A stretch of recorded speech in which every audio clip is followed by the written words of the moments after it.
महाभारत सिर्फ एक युद्ध नहीं था। ये केवल कुरुक्षेत्र की मिट्टी पर लड़ी जाने वाली लड़ाई नहीं थी। ये हर इंसान के मन और आत्मा में होने वाली सबसे बड़ी लड़ाई थी। हर व्यक्ति के भीतर अर्जुन और कृष्ण का संवाद चलता है। हर किसी के भीतर वो संघर्ष होता है जो हमें सही और गलत, धर्म और अधर्म के बीच खड़ा करता है।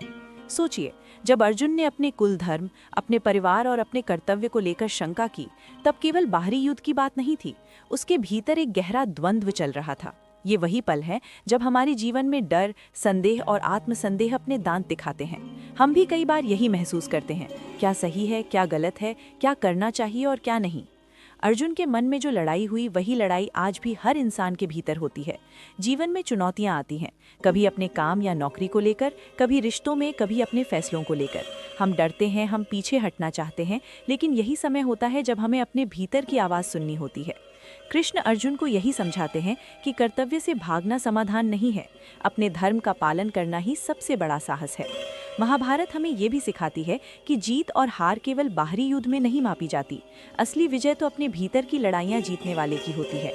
जब हम अपने अहंकार, लालच, क्रोध और मोह पर विजय पाते हैं, तभी हम सच्चे अर्थों में विजेता बनते हैं। दुर्योधन और कौरवों का अहंकार और आत्मकेंद्रित सोच उन्हें नाश की ओर ले गई। वहीं पांडवों का धैर्य, समझ और धर्म उन्हें विजयी बनाता है। यही संदेश हमें ये बताता है कि जीवन में संघर्ष हमेशा बाहरी नहीं होते। सबसे बड़ा युद्ध हमारे भीतर का होता है। महाभारत का सबसे महत्वपूर्ण सबक ये है कि हर व्यक्ति के जीवन में अर्जुन और कृष्ण मौजूद हैं। हमारे भीतर भी कभी डर और संदेह का अर्जुन होता है और मार्गदर्शन देने वाला कृष्ण। ये मार्गदर्शन हमें दिखाता है कि हर परिस्थिति में सही और धर्म के मार्ग पर चलना ही सबसे बड़ा साहस है।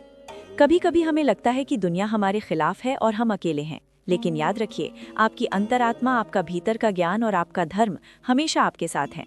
अर्जुन ने अपने भीतर की आवाज़ सुनी और अपने कर्तव्य का पालन किया। जीवन में भी हमें यही करना होता है, अपने भीतर की शक्ति को पहचानना और उसके अनुसार कदम बढ़ाना। महाभारत हमें ये भी सिखाती है कि युद्ध केवल तलवारों और हथियारों से नहीं लड़ा जाता। असली युद्ध हमारे विचारों, हमारे निर्णयों और हमारे कर्मों से लड़ा जाता है। जब हम अपने भीतर की दुनिया को समझते हैं, अपने अहंकार और नकारात्मक भावनाओं पर विजय पाते हैं, तभी हम सच्चे विजेता बनते हैं। जीवन में कई बार हम खुद से लड़ते हैं, अपने डर, अपनी लालसा, अपने गुस्से और मोह से। महाभारत ये सिखाती है कि इन सब से ऊपर उठना ही असली विजय है। जब हम अपने भीतर की शांति, संतुलन और स्थिरता बनाए रखते हैं, तभी हम वास्तविक अर्थों में जीवन में सफल और संतुष्ट बनते हैं। इसलिए जब भी आप किसी मुश्किल का सामना करें, याद रखिए कि महाभारत हर व्यक्ति के भीतर लड़ी जाती है। आपके भीतर का अर्जुन और कृष्ण हमेशा आपके साथ हैं। आपको केवल अपने भीतर की आवाज़ सुननी है और अपने धर्म का पालन करना है। यही वो ज्ञान है जो सदियों से महाभारत हमें देती आई है। महाभारत केवल इतिहास की घटना नहीं है, ये एक संदेश है, साहस का, सत्य का, धर्म का और आत्मा की विजय का। जब भी आप जीवन में किसी संघर्ष का सामना करें, याद रखिए कि आप अकेले नहीं हैं।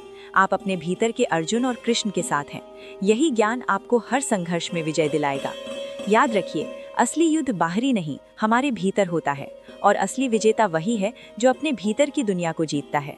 महाभारत हमें यही समझाती है कि जीवन का सबसे बड़ा युद्ध हमेशा हमारी आत्मा में लड़ा जाता है और सबसे बड़ी विजय भी वहीं से प्राप्त होती है।